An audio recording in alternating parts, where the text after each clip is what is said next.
Operação Urbana Consorciada, conhecida pela sigla OUC. É um instrumento que veio disciplinado no Estatuto da Cidade, mas que não é novo, já foi implementado com experiências, inclusive aqui em São Paulo. Nós tivemos a Erundina, nós tivemos o Paulo Maluf, com operações inicialmente interligadas, depois operações integradas, mas o Estatuto veio com essa disciplina específica da OUC. O que seria a Operação Urbana Consorciada? Seria um conjunto de intervenções coordenadas, essas medidas, essas intervenções pelo poder público municipal e com a participação de vários atores, que são os atores que vão sofrer os reflexos da OUC naquela dada área em que ela vai recair. Então a gente vai consultar, eles vão consultar os proprietários, às vezes não só os proprietários, porque às vezes você é proprietário, mas os moradores que vão sofrer aquele impacto, pessoas que estão morando de aluguel e que têm também que ser empoderadas em relação a discutir o que vai acontecer. Então, proprietários, moradores, usuários permanentes da área, tem regiões às vezes que a gente usa no nosso dia a dia, a gente trabalha ali, a gente vive mais naquela região do que a nossa própria residência. E também investidores privados, esses são muito importantes em relação a essas transformações que vão ocorrer.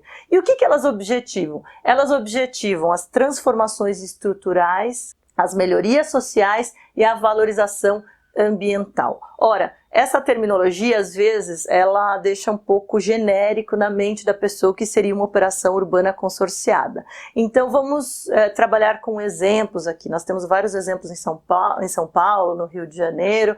Enfim, geralmente o Brasil se utiliza da operação urbana consorciada para grandes projetos de infraestrutura, diferentemente, por exemplo, de algumas experiências em Portugal, na Europa, em que se busca tão somente revitalizar um determinado bairro. Às vezes é um bairro industrial que sofreu uma transformação e aí você precisa alterar com alguns projetos mais cirúrgicos e melhorar com a revitalização.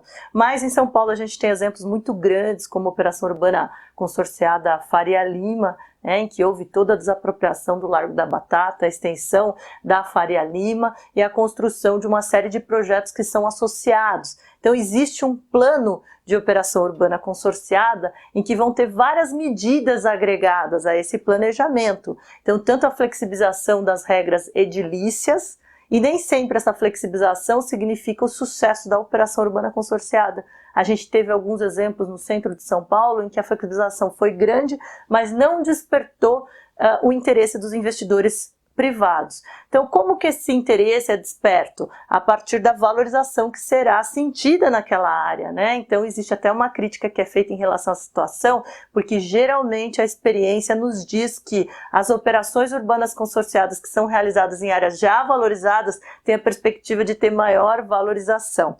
E aí os instrumentos especulativos que auxiliam a municipalidade a receber recursos para essa dada área são, por exemplo, a outorga onerosa, a gente tem uma explicação rápida sobre a outorga onerosa, e também a emissão de CEPAC, Certificado de Potencial Adicional de Construção, que é livremente negociável. Então se especula em relação àquilo que será agregado com aqueles projetos todos, então as pessoas já emitem um certificado para receber recursos para que sejam desenvolvidos os projetos que serão vertidos dentro da operação urbana consorciada. Então são vários projetos, são projetos de infraestrutura, são projetos para construção de habitação popular, porque tem que ter medidas compensatórias também. A gente sempre tem a participação da sociedade civil como capitaneando esse processo para essa fiscalização, e nem toda operação urbana consorciada acabou revertendo efetivamente para a população local. Às vezes a gente tem fenômenos da gentrificação.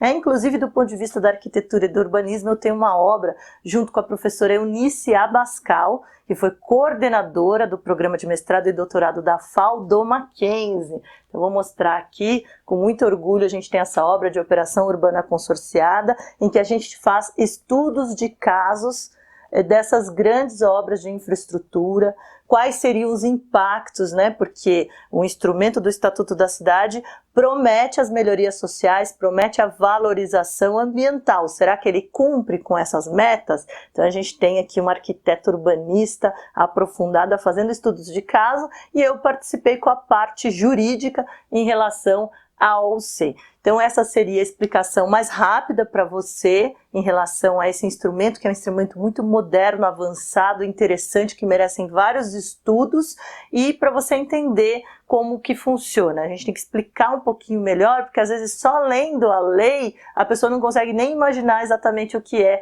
uma operação urbana consorciada.